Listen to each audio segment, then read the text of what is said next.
Hello, everybody. Welcome to Week in Review, and thank you for allowing me to be able to speak to you and share with you something of, I trust, a biblical worldview and analysis on what's happening on our watch. You know, in my room, I have right above my desk this particular poster. What it is a man of God, and he's speaking God's word, and what he's doing is also surrounded by individuals that are leaders in the Bible. And you know, they're watching us. And when I first came to Christ, it was 50 years ago, and somebody, I thank God, gave me this book. It was called The Christian Hall of Fame. And what this book does is it lays out individual lives like Martin Luther and George Whitefield, Jonathan Edwards, Charles Spurgeon, and others who made an impact. And you know what? They left a legacy. And that's what I want to challenge you to in this theme here of Christ's challenge, leave a lasting legacy. In other words, we want our fruit to endure. You know, individuals in a modern era that have really made an impact on my life, and they're individuals that also, they have left a legacy, but there was a common denominator. One of these individuals was Billy Graham. He changed my life, and this was a man of God. And you know what? He stood in his day. He was engaged in his day against segregation and what else? Communism. He took a stand, and he's left a legacy. You know who else? How about this? Chuck Colson, another one of my heroes in the faith, left a legacy. His prison fellowships and his work and his writings endure to this day.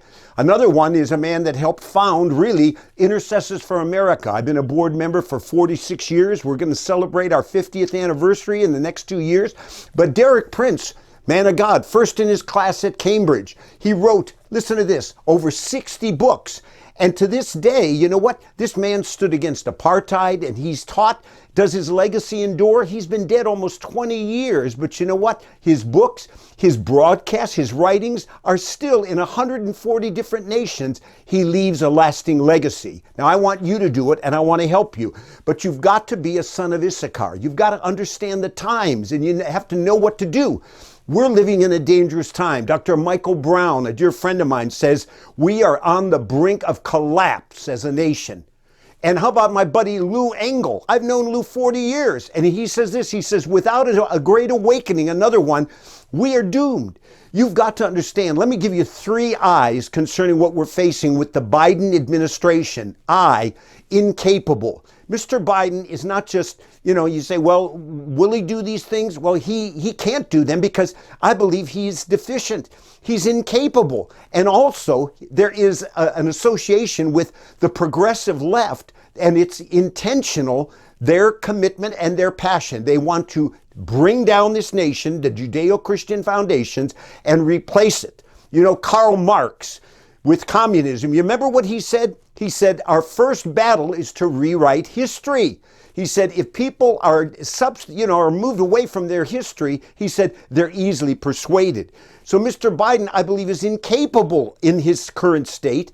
Also, he's intentional with the progressive left to bring down this nation in its current form.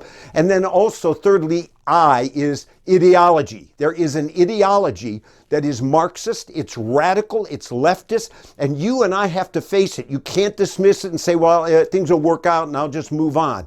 Now, I believe there's areas we need to get involved in. And you know, Billy Graham and other leaders, they were involved, they were engaged. We can't say I don't get involved in politics. You know, in the Bible, in Colossians chapter 2, I want to read to you something. I love this. It tells us something, and I'm going to read from the Message. Here's what it says. It says, you know, once you've basically made Christ your Lord, you need to walk forward in that way. And in the Message, it says, you know your way around the faith. Now do what you've been, taught. And then I love this. School's out. Quit studying. And what else? The subject, and start living it. And then it says, watch out for people who try to dazzle you with what? Big words and intellectual double talk. They want to drag you off into what? Into endless arguments that what? Never amount to anything. That's true. And so we need to be careful. In what areas? Let me give you 5. Number 1, you need to be engaged and in your sphere, help people. Be confident and be also compassionate. What are these areas? Well, I'd say the first one I submit to you would be in this area of vaxes and mandates in terms of vaccines. What we're facing today, you say, well, is it that strong of opposition? And well, let me tell you this, I'm a member of Liberty Counsel. I'm a public policy advisor.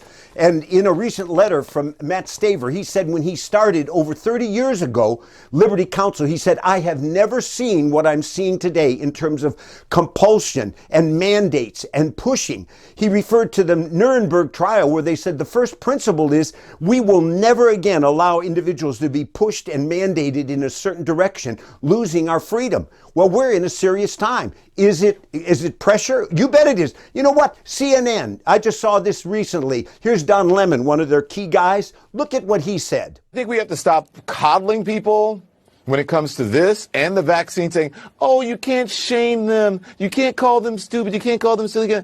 Yes, they are. The people who aided and abetted Trump are stupid because they believed his big lie.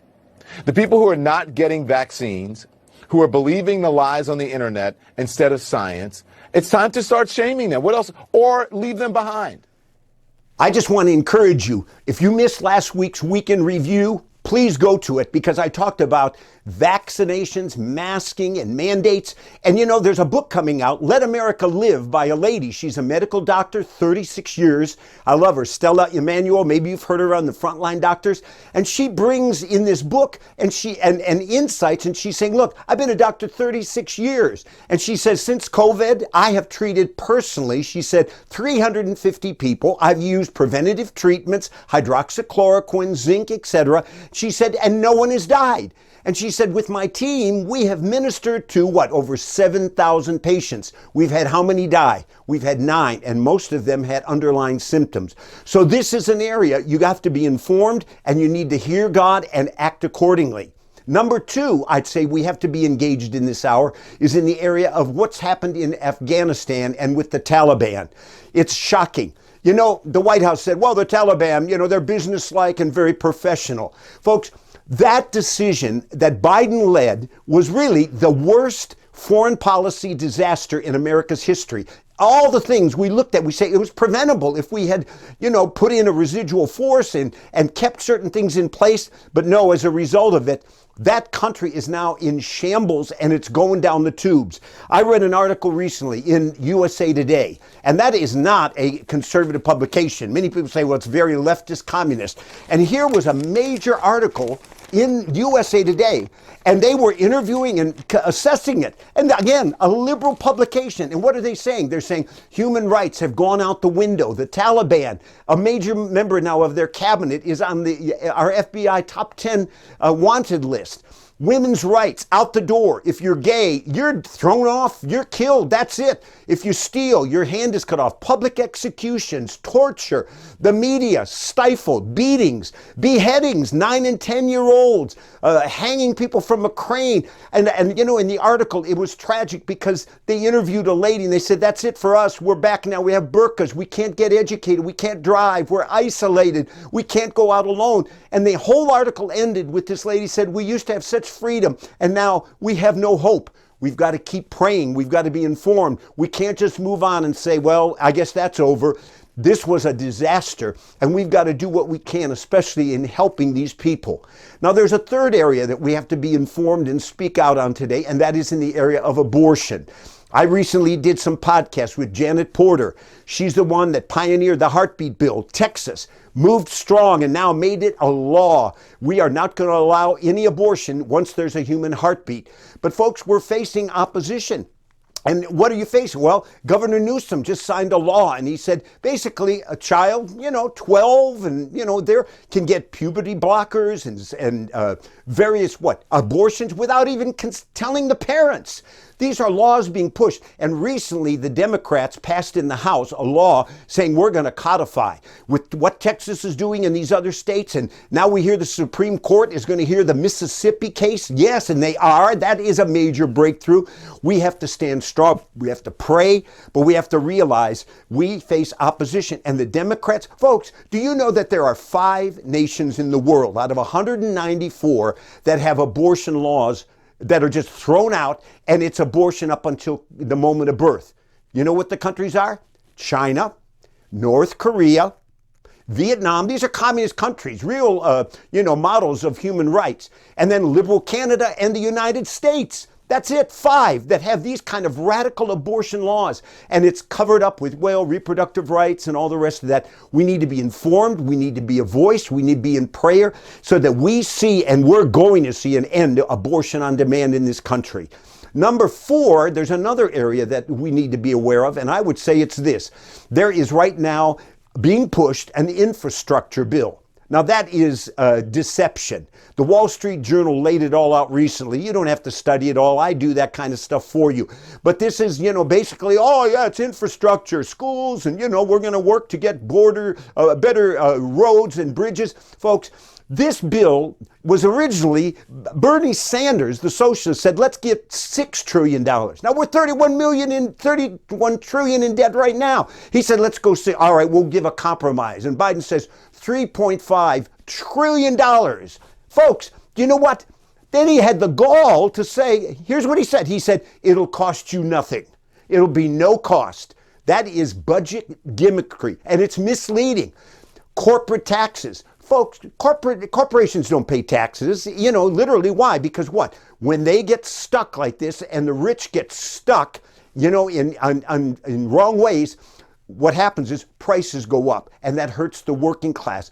Now, what's being pushed is freebies, gifts, to get more votes, to get people dependent on the government. This is socialism. Be aware of it. What are they saying? Well, we want to provide, child allowances. One man was laughing. He said, I'm making what, $90,000, and he says, hey, I'm going to get $7,000 this year. He's got 3 children. People say, I don't even need it, but they're putting it to me. We want free child care. Oh yeah, we'll give it to you. Universal, pre-K. How about free college? Yeah, put it all in that bill. And then let's stick in amnesty. Why not? For those that are seeking asylum, supposedly, let them go. And then Medicaid expansion, so dental and hearing and sight, everything's going to be covered. All of this, but it's going to cost us. And folks, the Wall Street Journal laid it out. You can study it. This is chicanery. This is a gimmick. This is trickery, and we will all suffer because of it. It's got to be stopped. Number 5, you know what else is going on our watch? And we have to be very much aware, and that is, and folks, and I say this, and that is what's going on the border. There is no border policy. When Donald Trump was in office, we had back to Mexico a policy. We had strong border. We had, a minimum, really, after 3 years of fighting and the wall going up. Do you know that under Trump and what he did, the immigration illegal was, get this, I'm not kidding you, it actually was at a 20 to 25 year low. And under Biden, it's a 20 to 25 year high. There is no border policy. And what does Biden say? Well, we're getting this thing under control. What, with Kamala, who went down and had a donut in El Paso? Folks, there is no policy, and people are invading. Mr. Trump spoke recently in Georgia, and he made a statement there, and he said, our nation is really becoming and turned into a migrant camp. This is an invasion. You have 10 or 12,000 Haitians that came in.